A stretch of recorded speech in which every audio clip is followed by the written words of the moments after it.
Welcome to Goodnight Robin, your someone to say goodnight to. I'm your host, Robin Rice. Tonight's sponsor space is actually going to go to Training Your Inner Warrior. This is another social change project, although it didn't start out that way. At first, it was a paid course. I think it was $397 or something like that. 31 days for about a half an hour a day. And it came in response to people asking me, how do you get so much done in a day? And how do you not get paralyzed by, your fear of putting things out there and all of that? And I said, well, I can't really tell you, but I can show you. If you'll give me 31 days, I'll actually walk you through. And I like to say I play chess with your brain for 31 days and show you why you do what you do and why you don't do what you say you want to do. And of course, you can imagine this is perfect for the first of the year. We have more people sign up on January 1st than any other day of the year. It is now completely free. We've given away more than $3 million.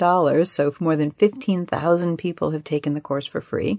And I invite you as one of my listeners to go to BeWhoYouAre.com, and that's in the show notes, BeWhoYouAre.com. Please note that the day that you sign up will be the day it starts for you. So sign up on the day you really want to take it.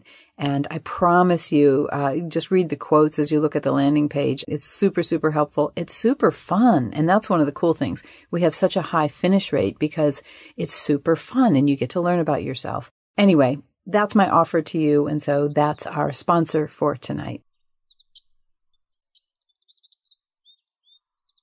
Tonight, I want to talk to you about the difference between loneliness and chosen solitude.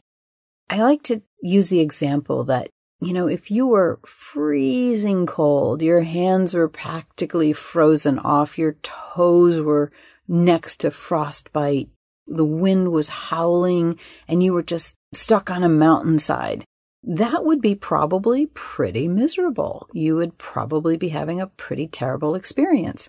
Unless you were a mountain climber and you had chosen and prepared for this excursion, then it would probably be exciting.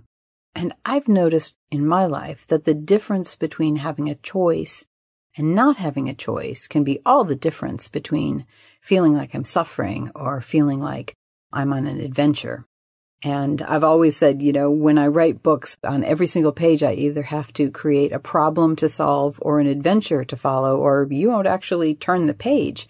That's my job as a writer. But it's also true in life. And so when I think about loneliness is usually the version of being alone that feels like it's not a choice. Like this isn't what we would choose if we could. We wish we were with people. We wish we were with our people, the people that resonate with us. We wish the people we were near had time for us, all those kinds of things. We talked about that in the edition of the 7 Kinds of Loneliness. We wish we had an animal, but we don't, or we've lost one of our animals recently.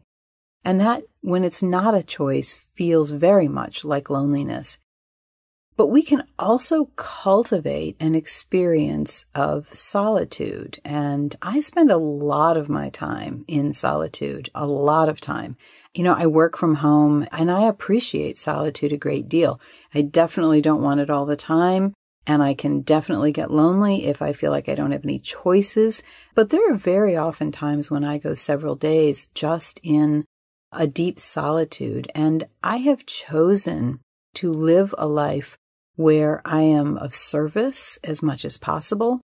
And I live in a beautiful home. I overlook the water, so I can have this beautiful setting in which to do so. I do the work that I really love, so I'm not suffering. But when I choose solitude over loneliness, which I can't always do, let's be fair, sometimes it just hurts, right, to feel lonely. But sometimes I just choose it and I say, this is the solitude, this is the peace, this is the silence, this is the beauty that really interests me. And I have a great deal of inner time where there's no conversation going on in my head. There's no conversation going on with anyone else. And there's just me in what I would call, communion of some kind. So I thought I would share that because you might not have a chance on a given day to say, well, I'm making this choice to be alone. But you could experiment with, if it feels different, if it feels like there's less suffering around it. Anyway, it's an idea I thought I would put out there because I contemplate it a lot myself. Those are my thoughts for today. You know what time it is. Good night, my friend.